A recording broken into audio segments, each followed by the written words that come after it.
सुप्रभात मित्रों। आज की ई कक्षा में हम पढ़ेंगे आरोह भाग 2 में संकलित कुंवर नारायण की कविता बात सीधी थी पर। मित्रों, कुंवर नारायण की दो कविताएं हमारी पाठ्यपुस्तक में संकलित है, जिसमें पहली कविता कविता के बहाने, इस कविता का अध्ययन हमने अप्रैल माह के दौरान किया था। अब शेष कविता जो है बात सीधी थी पर, इस कविता की चर्चा हम आज के पाठ में करेंगे। तो आइए पढ़ते हैं। ये दूसरी कविता है जो हमारी किताब में संकलित है।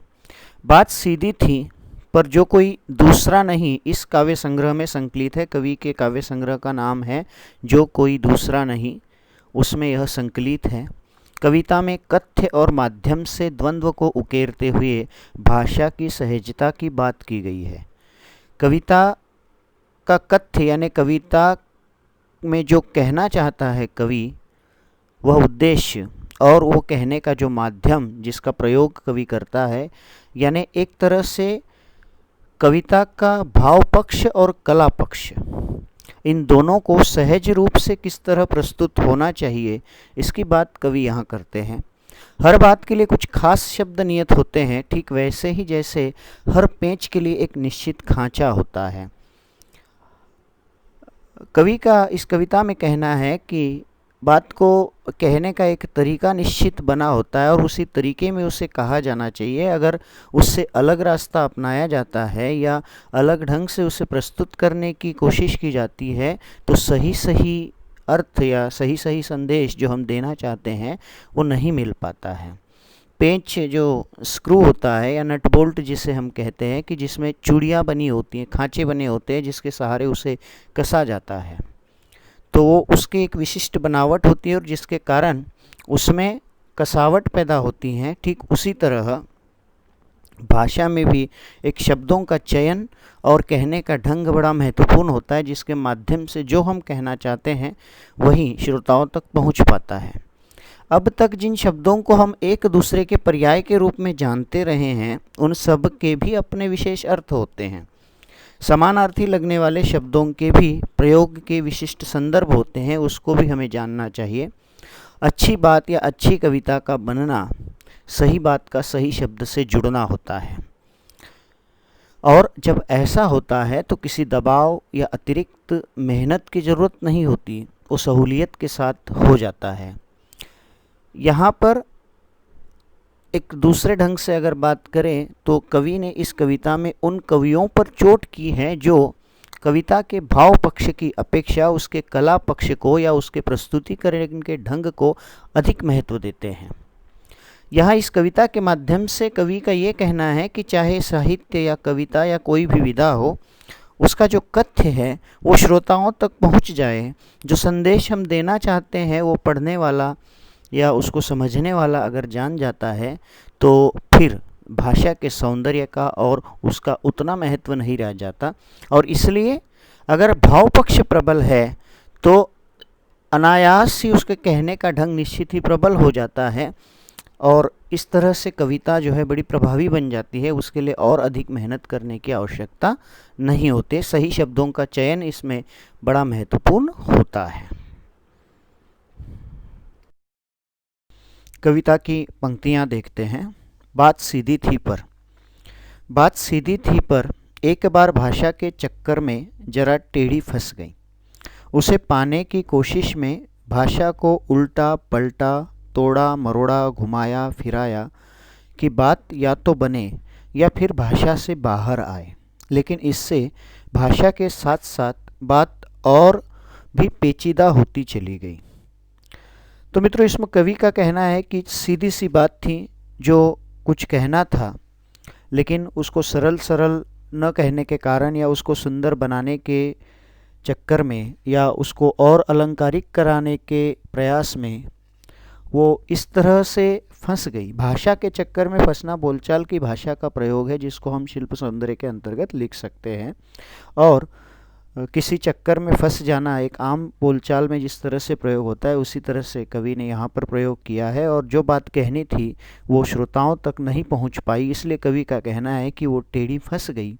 उसे पाने की कोशिश की। पाने की कोशिश करने से तात्पर्य उसको समझने की कोशिश करना, जो भाव कवि कहते हुए या वक्ता का कहते हुए होता है वही श्रोताओं तक पहुंच रहा है, तो वो बात को प्राप्त कर रहे हैं, पा रहे हैं। लेकिन यहाँ पर वो प्राप्त नहीं हो सकी, टेढ़ी फंस चुकी थी। तो पाने के लिए उसको उल्टा पलटा, तोड़ा मरोड़ा, अर्थात शब्दों का उलटफेर किया गया, वाक्यों को, वाक्यांशों को इधर उधर घुमाया फिराया गया, लेकिन फिर भी इस तरह से कोई बात नहीं बनी।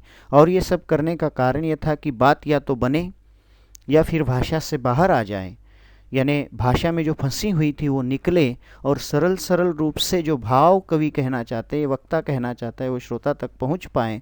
लेकिन सारे प्रयास जो है व्यर्थ हो रहे थे, और व्यर्थ ही नहीं हुए प्रयास, बल्कि इस प्रयास में जो है या इन कोशिशों के कारण जो है, ये उलटने पलटने से, तोड़ने मरोड़ने से ये भाषा, वो बात बनने तो दूर रहा, बनना तो दूर रहा, लेकिन वो और भी पेचीदा होती चली गई। पेचीदा यानी कठिन, जटिल अर्थात, और उलझती चली गई। अगली पंक्तियाँ।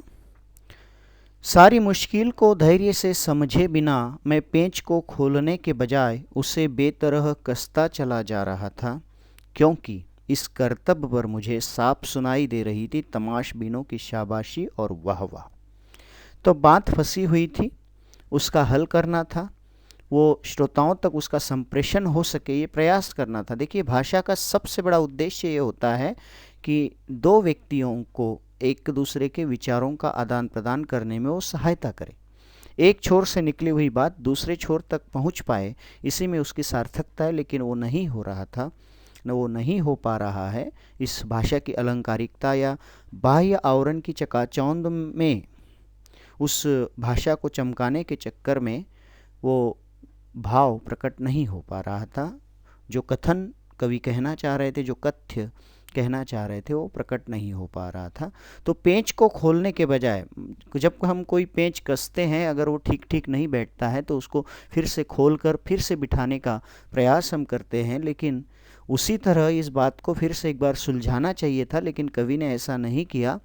जैसे तैसे उस पेंच को फिर से बेतरह, बेतरह यानी अव्यवस्थित रूप से, फारसी का उपसर्ग यहाँ पर है बे, तरह यानी तरीका या एक विधि, तो एक गलत तरीके से, अव्यवस्थित तरीके से, ज़बरदस्ती से उसको कसते चले जा रहे थे कवि, और जिसके कारण वो ठीक ठीक नहीं बैठ पा रहा था। यानी जिस प्रकार ज़बरदस्ती से किसी पेंच को कसने की कोशिश जब हम किसी दीवार में या कहीं करते हैं तो वो ठीक ठीक नहीं बैठ पाता है, उसमें मजबूती नहीं होती है। ठीक उसी तरह कविता में भी जो बात है वो समझ नहीं आ पा रही थी सुनने वालों को, उस बात को प्राप्त नहीं कर पा रहे थे। लेकिन फिर भी उन्हें समझे ना समझे, फिर भी अपनी कवि अपनी बात जो है उन पर थोपते चला जा रहा था, अपनी बात आगे बढ़ाता चला जा रहा था, और यही बात जो है उसे बेतरह कसता चला जाना है। पेच की तरह उदाहरण देने की कोशिश यहाँ पर है कि समझाने के लिए उदाहरण दिया है कवि ने कि पेंच की तरह मैं उसको कसता चला जा रहा था, चाहे वो सार्थक हो या ना हो। और इसका कारण था क्योंकि इस कर्तव्य पर, कर्तव्य यानी ये कौशल, ये युक्ति, ये हुनर जो मैं दिखा रहा था, ज़बरदस्ती से अपनी बात लोगों तक थोपने का, चाहे समझ में आए या ना आए, उस पर मुझे साफ सुनाई दे रही थी तमाशबीनों की शाबाशी और वाहवा। तमाशबीन यानी जो देखने आए हैं, दर्शक। अब यहाँ पर उन सभी कवियों पर और उन सभी श्रोताओं पर कवि यहाँ व्यंग्य करते हैं जो केवल सतही तौर पर ऊपरी ऊपर मनोरंजक लगने वाली उन कविताओं को वाहवाही करते हैं, जिसमें किसी प्रकार की कोई साहित्यिक विशेषताएं नहीं होती है। केवल छोटी सी तुकबंदी, कोरी तुकबंदी होती है, कहने का लहजा कुछ थोड़ा सा अलग तरीके का होता है, लेकिन वो बातों में, उन बातों में वो प्रभाव नहीं होता, समाज को दिशा देने की कोई सार्थकता नहीं होती। केवल और केवल कोरा मनोरंजन और तालियां प्राप्त करने की कोशिश जिन कविताओं में, जिन साहित्यों को लेकर, उनका, उन साहित्य का, उन कविताओं का स्तर जो है उतना उच्च नहीं होता है। और ऐसी कविताओं के लिए केवल और केवल वाहवाही के लिए जो कविताएं लिखी जा रही हैं, केवल और केवल नाम कमाना, नाम कमाना क्या कहे, एक तरह से वो उतना स्तरीय न होने के कारण पता नहीं वो नाम कमाना है भी या नहीं, लेकिन उसके लिए जो कुछ लिखा जा रहा है उस पर यहाँ पर कवि व्यंग्य करते हैं और उन लोगों को सचेत करते हैं।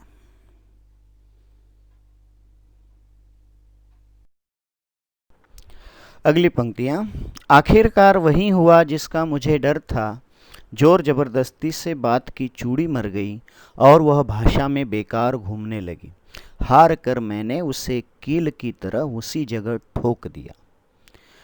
अंत में फिर भाषा को उलझाने सुलझाने की जितनी भी कोशिश कवि के द्वारा की गई, लेकिन वो सरल नहीं हो पाई। बात जो एक संप्रेषण होना चाहिए था, भाषा का सबसे बड़ा कार्य है संप्रेषण, अपने एक व्यक्ति के विचार दूसरे तक पहुंचाना, उसी में उसकी सार्थकता है, लेकिन वही नहीं हो पा रहा था।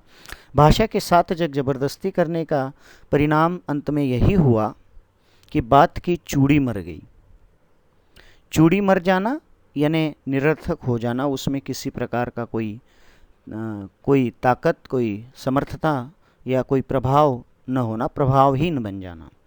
और वो भाषा में बेकार घूमने लगी और निरर्थक रूप से भाषा में वो इधर उधर रही। यानी जो भी लिखा गया, जो बताया गया, जो पंक्तियाँ थी, जो कविता थी, उनका कोई भी असर होने वाला नहीं था, वो बेअसर हो चुकी थी। और हार कर मैंने उसे कील की तरह उसी जगह ठोक दिया। कील की तरह ठोकना यानी पेंचकस जो होता है, पेंच जो होते हैं उसमें चूड़ियाँ होती है और उसको कील की तरह सीधा हथौड़े से ठोका नहीं जाता। अगर इस तरह ठोका जाता है तो उसमें वो दीवार में पक्के बैठते नहीं हैं, उसमें कसावट नहीं होती है, तुरंत निकल जाते हैं। अगर कसते हैं, पेचकस से कसा जाता है तो बहुत मजबूती उसमें होती है और बहुत सा बोझ वो पेलने में जो है वो समर्थ होते हैं, उस बोझ को वहन कर सकते हैं। लेकिन ये कील की तरह वहाँ पर ठोक दिए जाने के कारण उसमें अब कोई भी कसावट, कोई ताकत नहीं बची थी। ऊपर से ठीक ठाक पर अंदर से न तो उसमें कसाव था न ताकत।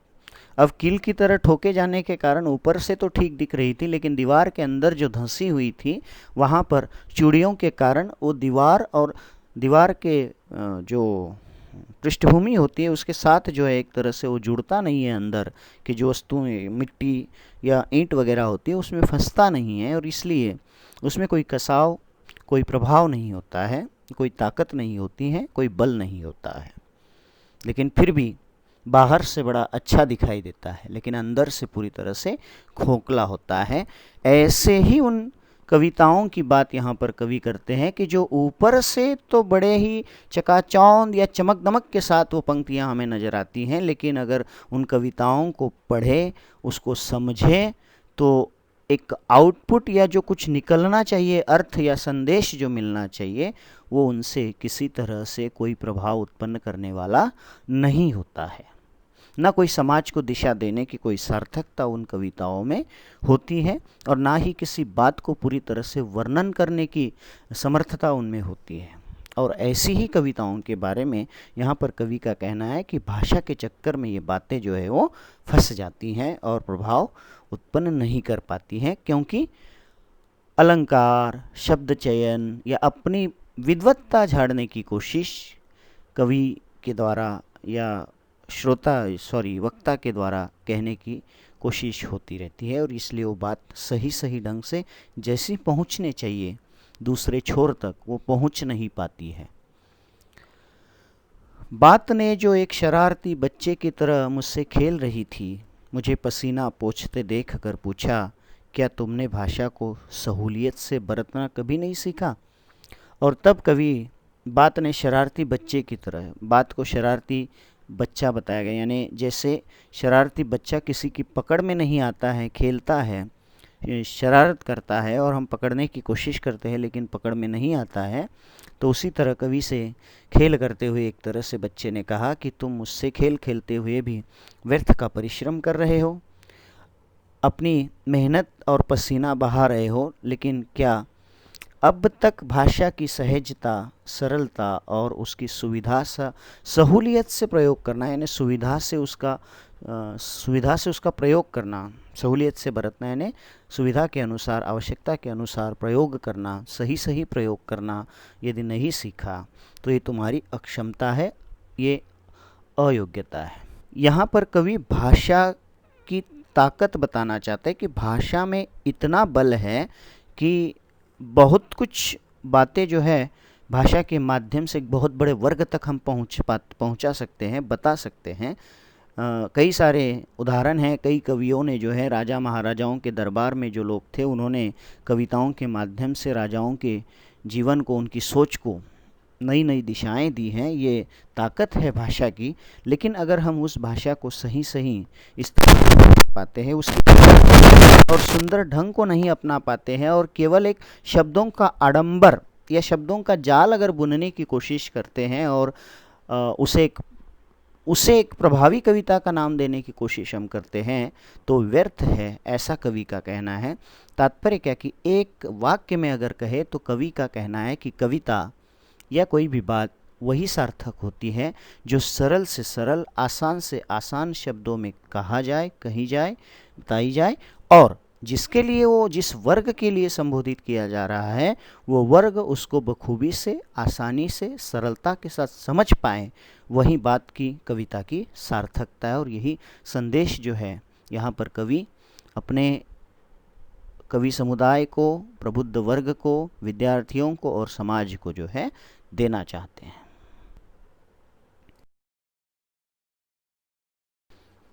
आज के प्रश्नों की बात करते हैं। तो प्रश्नों के संदर्भ में कहूँ कि आज के इस वीडियो में जो काव्यांश का भावार्थ हमने समझा है उसको अपने शब्दों में, चाहे तो आप फिर से वीडियो सुने, समझें और अपने शब्दों में लिखने की कोशिश करें।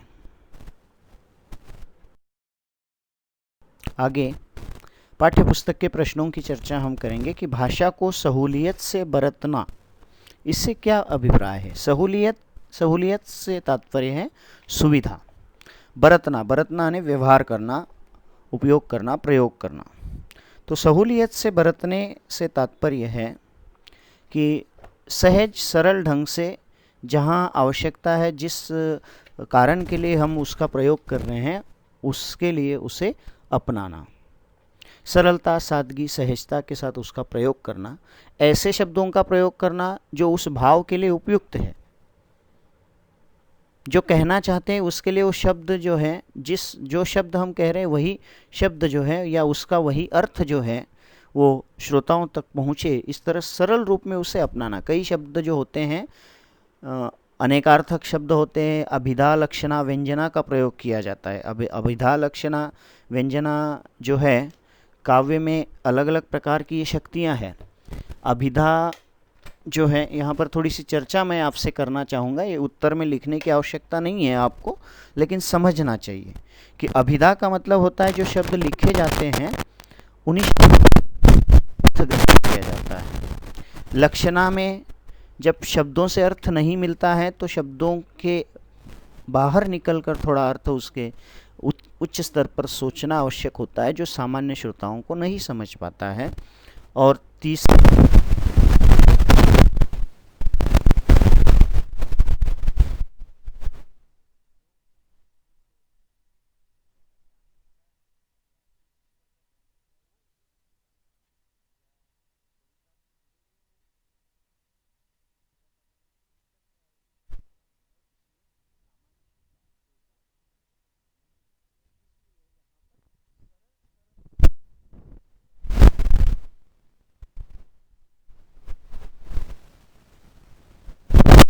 और सादगी भरा प्रयोग, यही सहूलियत से बरतना है, यानी भाषा का प्रयोग आसान तरीके से करना है। तो आप अपने शब्दों में इस प्रश्न का उत्तर लिखेंगे। अगला प्रश्न है, देखिए, बात और भाषा परस्पर जुड़े होते हैं किंतु कभी कभी भाषा के चक्कर में सीधी बात भी टेढ़ी हो जाती है। अब बात और भाषा दोनों का संबंध जो है निश्चित ही जुड़ा हुआ है। मनुष्य के मन में कई सारी भावनाएं उठती हैं और भावनाओं को प्रस्तुत करने का माध्यम जो है वो शब्द है। शब्द अगर शरीर है तो भाव उसकी आत्मा है। हम जो सोचते हैं, जैसा अनुभव करते हैं, उसी तरह से उसको कह देना चाहिए। अगर उसी तरह कह दें तो फिर बात फंसती नहीं है। लेकिन उसी भाव को जब हम अलग अलग ढंग से शब्दों के चक्कर में आकर या सजने संवारने के चक्कर में, अलंकारिक बनाने के चक्कर में जटिल रूप में प्रस्तुत कर देते हैं तो वो टेढ़ी होकर फंस जाती है। और इसलिए जो है उसको सहज सरल रूप से प्रकट करना, प्रस्तुत करना, ये यहाँ पर कवि कहना चाहते हैं। और इसलिए अगर सहज सरल रूप से मन के भावों को, मन के उद्गार को कह दिया जाता है, जो शब्द हमें सहज रूप से, उत्स्फूर्त रूप से जिन शब्दों में हम बयां कर सकते हैं उसमें बयां कर दे, वो सहज सरल रूप से अभिव्यक्ति हो जाती है। लेकिन सोच कर और विचार कर, बहुत उस पर गहन मंथन कर और शब्दों की खींचातानी करके उसको अलंकारिक बनाकर उसके एक तरह से बाह्य शरीर को सुंदर बनाने की कोशिश जब की जाती है किसी बात के, तो वो फंस जाती है, टेढ़ी हो जाती है। कहना कुछ चाहता है फिर और कहा कुछ जाता है, कवि कुछ और कहता है, सामने वाला कुछ और समझता है, तो ऐसे समय में जो है वो बहुत बड़ा संकट उत्पन्न हो जाता है। बात और कथ्य के लिए नीचे दी गई विशेषताओं का उचित बिंबों और मुहावरों से मिलान करिए। यहाँ आपको जोड़ियाँ मिलान करनी है कि जिससे जो है जिन मुहावरों का या विशिष्ट प्रयोग कवि ने यहाँ पर किए हैं उनका क्या अर्थ है या उससे क्या विशेषता बताई गई है वो हमें समझना है। जैसे बात की चूड़ी मर जाना यानी प्रभावहीन हो जाना। अगर किसी नट बोल्ट की चूड़ियाँ मर जाती हैं तो उसका कोई अर्थ नहीं रह जाता, वो उसमें मतलब उसको हम कहीं फिट नहीं कर सकते। स्लिप होना कहते हैं, देखिए अगर आजकल की भाषा में स्लिप जब हो जाता है कोई बोल्ट तो वहाँ पर उसको लगाना मुश्किल हो जाता है, उसका प्रभाव खत्म हो जाता है। दूसरा है बात का पेंच खोलना, बात को सहज और स्पष्ट करना, बात का शरारती बच्चे की तरह खेलना। जैसे शरारती बच्चा पकड़ में नहीं आता है तो बात भी पकड़ में नहीं आती है, ये उसका उत्तर है। पेंच को कील की तरह ठोक देना, कील की तरह ठोक देना, उसमें कोई भी कसावट न होना, यानी जो एक पकड़, दीवार और नट बोल्ट में जो एक पकड़ बननी चाहिए वो पकड़ नहीं बन पाती, कसावट उसमें मजबूती नहीं होती है। और बात का बन जाना, बात बन जाना यानी कथ्य और भाषा का सामंजस्य बनना, यानी जो कहना चाहता है वही भाव जिसको हम कह रहे हैं वो समझ जाए, यह है बात बन जाना। यानी बात को जो है कथ्य और भाषा का बाद आज के लिए इतना ही। आज का वीडियो थोड़ा लंबा है, इसका जो हमारे पीरियड अलॉट किए गए हैं कालांश जो वो 1.5 घंटे के हैं और एक ही दिन में अब 2 ही सब्जेक्ट हमें पढ़ने हैं और इसलिए हफ्ते में पीरियड हमारे कम हो सकते हैं और इसलिए एक दिन में अधिक जो है अधिक से अधिक काव्यांश या गद्यांश को हमें पढ़ना होगा ताकि हमारा पाठ्यक्रम जो है सही ढंग से आगे बढ़ सके। तो आज आपको इस कविता को अच्छी तरह से समझना है, उसके भावार्थ को अपने शब्दों में लिखना है। जिन प्रश्नों की चर्चा की गई है उन प्रश्नों को अपनी कॉपियों में लिखना है। धन्यवाद, आपका दिन शुभ हो।